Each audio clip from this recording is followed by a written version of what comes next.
Дорогие друзья, сегодня наша тема – это отрицание в настоящем будущем времени. В прошлый раз, вы помните, мы говорили об этом времени. Это то есть действие, которое происходит повседневно. То есть я добавлял слово «вообще», например, «вообще хожу», «вообще ем», «вообще пью», «вообще занимаюсь», «учусь». Это же время используется на будущее. Например, используем такой маркер будущего времени, как «завтра». Я завтра пойду, я завтра приду, я завтра буду делать. Теперь мы же можем теперь сказать «я вообще не ем», «я вообще не смотрю», «вообще не пью». Или «я завтра не буду пить», «я завтра не буду есть». И как же мы здесь будем поступать? Ну, давайте вспомним, у нас, значит, есть семья А букв и семья Е букв. Мы, опять же, наши два глагола, это «бару» и «келю». Но мы еще добавим еще два глагола. Это будет глагол «алу» и глагол «беру».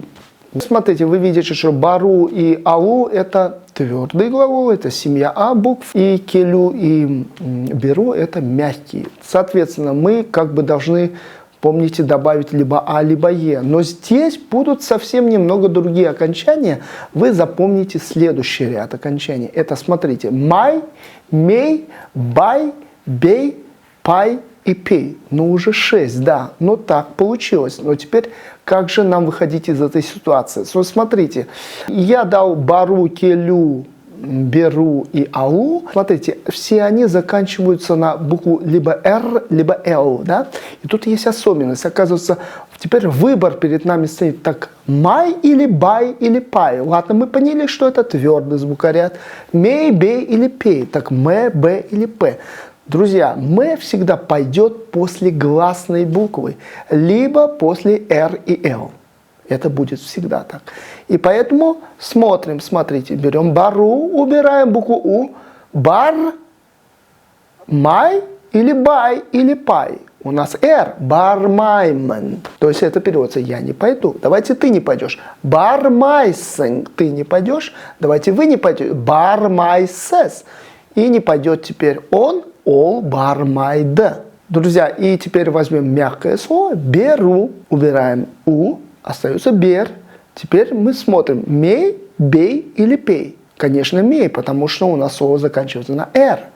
То есть «бермеймен» – это «я не дам». «Бермейсен» – ты не дашь. «Бермейсес» – вы не дадите. «Бермеймес» – мы не дадим.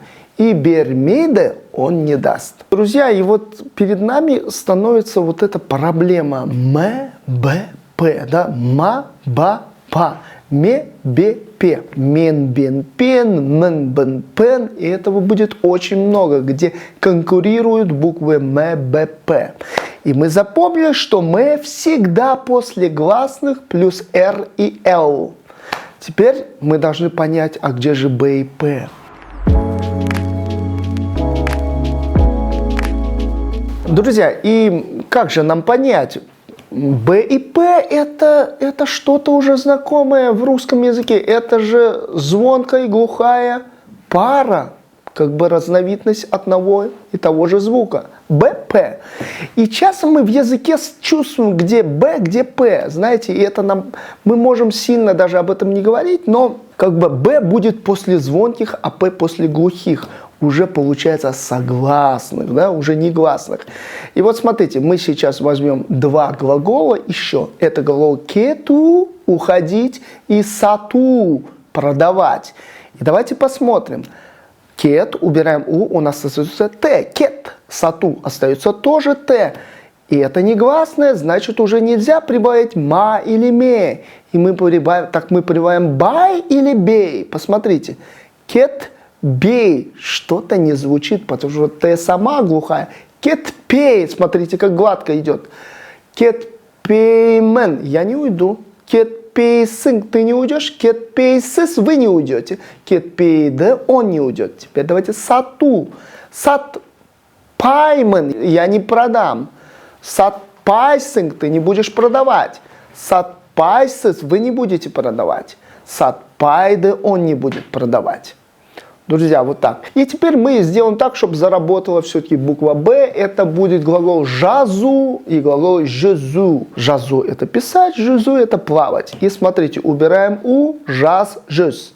И теперь заработает буква «Б». «Жазбаймен» я не буду писать. «Жазбайсен» ты не будешь писать. «Жазбайсес» вы не будете писать. «Жазбаймес» мы не будем писать. «Жазбайды» он не будет писать. И теперь «жезу». «Жез». Смотрите, это семья буквы «Е», то есть буква «Э». И то есть «жезбеймен» я не буду плавать. «Жезбейсен» ты не будешь плавать. «Жезбейсес» вы не будете плавать. «Жезбеймес» мы не будем плавать. И «жезбейде» он не будет плавать. Дорогие друзья, сегодня мы познакомились с отрицанием в настоящем, будущем времени. До свидания, до новых встреч.